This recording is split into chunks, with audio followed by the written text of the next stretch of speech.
ya wafanyakazi duniani maarufu kama Mei Mosi huadhimishwa kila mwaka tarehe 1 Mei duniani kote kwa lengo la kutambua mchango wa wafanyakazi katika maendeleo ya jamii, uchumi na taifa, pamoja na kuenzi mapambano ya wafanyakazi kudai haki zao za msingi kazini. Kwa nini tunaadhimisha siku ya wafanyakazi duniani? Historia ya Mei Mosi inaanzia nchini Marekani mwishoni mwa karne ya 19, wakati wafanyakazi walikuwa wakifanya kazi katika mazingira magumu kwa muda mrefu sana, mara nyingi zaidi ya saa 12 hadi 16 kwa siku bila malipo na stahiki nzuri. Kutokana na hali hiyo, wafanyakazi waliungana kudai mambo yafuatayo. La kwanza ilikuwa ni kupunguzwa kwa saa za kazi kutoka saa 16 hadi saa 8 kwa siku. La pili ilikuwa ni mishahara bora. La tatu ilikuwa ni mazingira salama ya kazi. La nne ilikuwa ni haki na heshima kwa wafanyakazi. Mnamo tarehe 1 Mei mwaka 1886, maelfu ya wafanyakazi katika miji mbalimbali nchini Marekani waliandamana wakidai maboresho hayo. Maandamano makubwa zaidi yalifanyika katika mji wa Chicago. Hata hivyo, tarehe 4 Mei mwaka 1886, wakati wa mkusanyiko mkubwa wa wafanyakazi katika eneo la Haymarket mjini Chicago, kulitokea vurugu zilizojulikana kama Haymarket Affair. Nitawaomba mkipata nafasi na wengine mna simu zenu hapo, mjisomee. Ukigoogle Haymarket Affair utapata details za kutosha. Katika tukio hilo, mlipuko ulitokea na kusababisha vifo na majeruhi ya raia na askari polisi. Baada ya tukio hilo, viongozi kadhaa wa wafanyakazi walikamatwa, wengine kufungwa gerezani na baadhi kunyongwa. Swali ni je, wafanyakazi baada ya kupitia yote hayo walipata stahiki walizokuwa wanadai? Kwa wakati huo, wafanyakazi hawakupata mafanikio ya haraka mara baada ya maandamano hayo. Badala yake, walikumbana na ukandamizaji mkubwa kutoka kwa mamlaka na waajiri. Hata hivyo, mapambano yao yalikuwa mwanzo muhimu wa mageuzi ya haki za wafanyakazi duniani. Kadiri miaka ilivyopita, harakati hizo zilipelekea mafanikio makubwa, na baadhi ya mafanikio tumeyaona hapa. Waajiri wanaongeza wafanyakazi mishahara, wanawapandisha vyeo, wanawatumikia zawadi za wafanyakazi bora badala ya kuwaua kama ilivyotokea mwaka 1886. Naomba tuwapongeze sana wale waliotoa uhai wao kwa ajili yetu.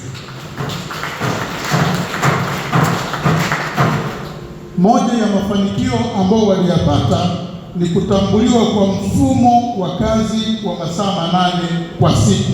Nafikiri wengi wetu tunafahamu, kwa muda mrefu tumekuwa tukiambiwa muda wa kufanya kazi ni masaa 8. Ingawa kwa sasa hivi kwa sheria tulionayo inataka masaa 9, lakini ndani ya masaa 9 una saa moja la kupumzika au saa la chakula.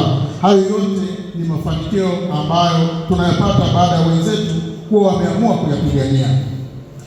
Lakini mafanikio mengine ilikuwa ni kuimarishwa kwa sheria za kazi. Tunatambua sasa hivi tunazo sheria nzuri zinatoa haki kwa wafanyakazi. Kutambuliwa kwa haki ya kuunda na kujiunga na vyama vya wafanyakazi. Baada ya maandamano yale, sheria zilitungwa na mashirika ya kimataifa yakaanzishwa ambayo yaliweka utaratibu wa kutoa haki na uhuru kwa wafanyakazi kujiunga kwenye vyama vya wafanyakazi. Lakini pia sheria zimetungwa zikiruhusu wafanyakazi na waajiri badala ya kugombana, tukae mezani tuzungumze. Kama tunahitaji mabadiliko au maboresho ya mshahara, tukae mezani tuzungumze, na badala ya kufungana, tukae mezani tuzungumze, tupate mwafaka wa pamoja.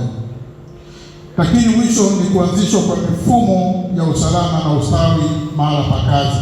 Zamani wakati ule wafanyakazi walikuwa wanafanya kazi kama mashine, hakuna aliyejali usalama wao, lakini sisi wote ni mashahidi kwamba kati ya vitu ambavyo migodi au mgodi wetu unavipigia chapuo ni usalama wa mfanyakazi. Nimeona kuna slogan inasema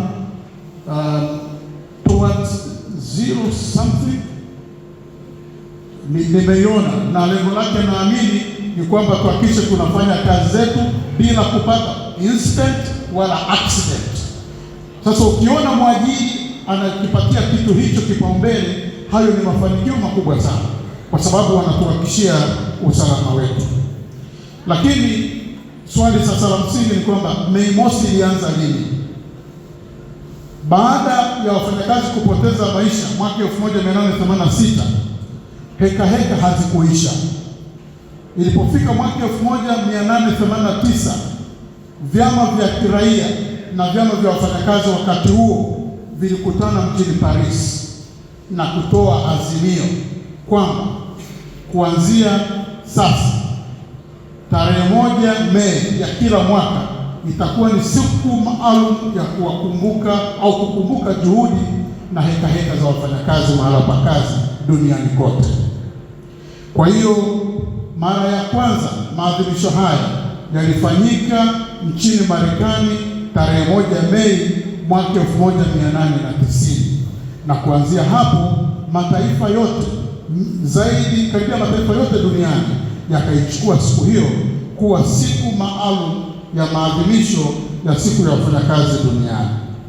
Kwa hiyo kama tukiulizwa kwamba Mei Mosi ilianza lini, nafikiri sasa tutakuwa tumepata jibu. Kwa maana nyingine, Mei Mosi sio tu siku ya sherehe, bali ni siku ya kumbukumbu ya historia ya mapambano ya wafanyakazi duniani. Ni siku inayosisitiza umuhimu wa haki, usawa, utu na mshikamano kazini. Aidha, ni fursa ya kuendelea kujenga mazingira bora ya kazi kwa maendeleo ya wafanyakazi na taifa kwa ujumla. Sisi kama Numet tulipoanzisha chama hiki tulikuwa na msingi mmoja tu ambao tunauamini na tunaamini umetubeba mpaka hapa tulipo, kwamba hakuna haki bila wajibu. Jambo la kwanza, sisi wafanyakazi tunapaswa kutimiza wajibu wetu, na baada ya kutimiza wajibu wetu tuna uwezo wa kudai haki yetu.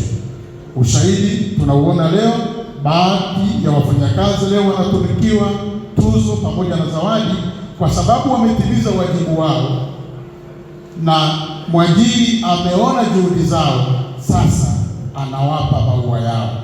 Asanteni sana kwa kunisikiliza.